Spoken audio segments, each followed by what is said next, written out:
Hi hello. ഇന്ന് ഞങ്ങളേ 2-3 തൈകൾ വയ്ക്കാൻ പോവാം. മാവ് വച്ചു, പിന്നെ ദേ ഒരു പേരയും വാങ്ങിച്ചിട്ടുണ്ട് കേട്ടോ. പേരയ്ക്കുള്ളത് നോക്കിയാട്ടോ വാങ്ങിച്ചേ, പിടിക്കുമെന്നൊന്നും അറിയില്ല. അതിന് വേണ്ടിയിട്ട് ഞങ്ങൾ കുഴി റെഡിയാക്കുകയാണ്. പൂച്ചേ കുഴി റെഡിയാക്കി ആദ്യം കരിയിലിട്ടു, പിന്നെ അടിവളം, കമ്പോസ്റ്റ് എല്ലാവരും കൂടി ഇട്ടേണ്ട കേട്ടോ. ഇത് കഴിഞ്ഞിട്ട് വേണം നമുക്ക് നമ്മുടെ പേരേനെ ഇറക്കി വയ്ക്കാൻ. പിന്നെ ഇനിയുണ്ട് അവർ വയ്ക്കണതിന് മുന്നേ ഇടാൻ വേണ്ടിയിട്ടുള്ള സാധനങ്ങൾ തന്നു വിട്ടിട്ടുണ്ട്. കൊണ്ടുവരേട്ടാ, അത് കൊണ്ടുവന്ന് ഇനിയിപ്പോൾ കാണിച്ചു തരാം. ഇത് ചാണകപ്പൊടിയാന്ന് തോന്നുന്നു, അത് ചാണകപ്പൊടിയാണ്. പിന്നെ എല്ലുപൊടി ഉണ്ട്, പിന്നെ കമ്പോസ്റ്റ് ഉണ്ട്, എല്ലുപൊടി, അങ്ങനെ എല്ലാം കൂടി മിക്സ് ചെയ്ത് അങ്ങനെ ഒരു കൂട്ടാണ് അവർ തന്നു വിട്ടേണ. അതിട്ടിട്ട് കരിയിലിട്ടിട്ട് അതിൻ്റെ മുകളിൽ ഈ പറഞ്ഞ മിക്സുകളെല്ലാം കൂടി ചേർത്ത് ഇടുക.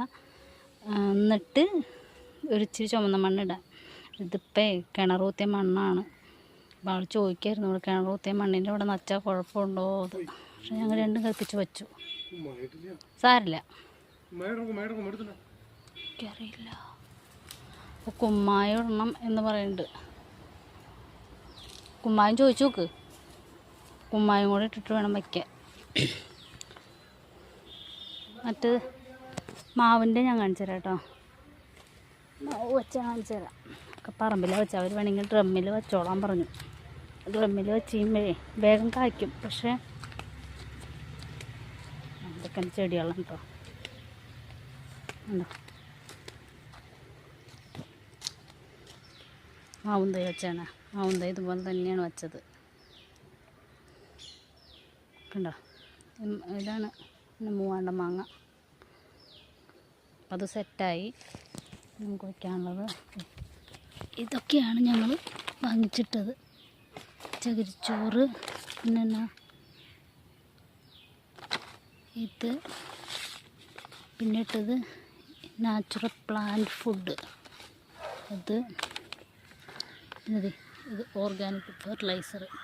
ഇത്ര സാധനങ്ങളാണ് കേട്ടോ മിക്സ് ചെയ്തിട്ടാണ്. പിന്നെ എൻ്റെ കൂടെ കുമ്മായം കൂടെ ചേർത്തിട്ടുണ്ട് കേട്ടോ. അളിപ്പൊക്കട്ടെ, കുമ്മായം കേട്ടോ. കുമ്മായം ഇട്ടു, കണ്ട, കുമ്മായം ഇട്ടു. ഇനി ആളെ ഇറക്കി വയ്ക്കാൻ പോവാം കേട്ടോ.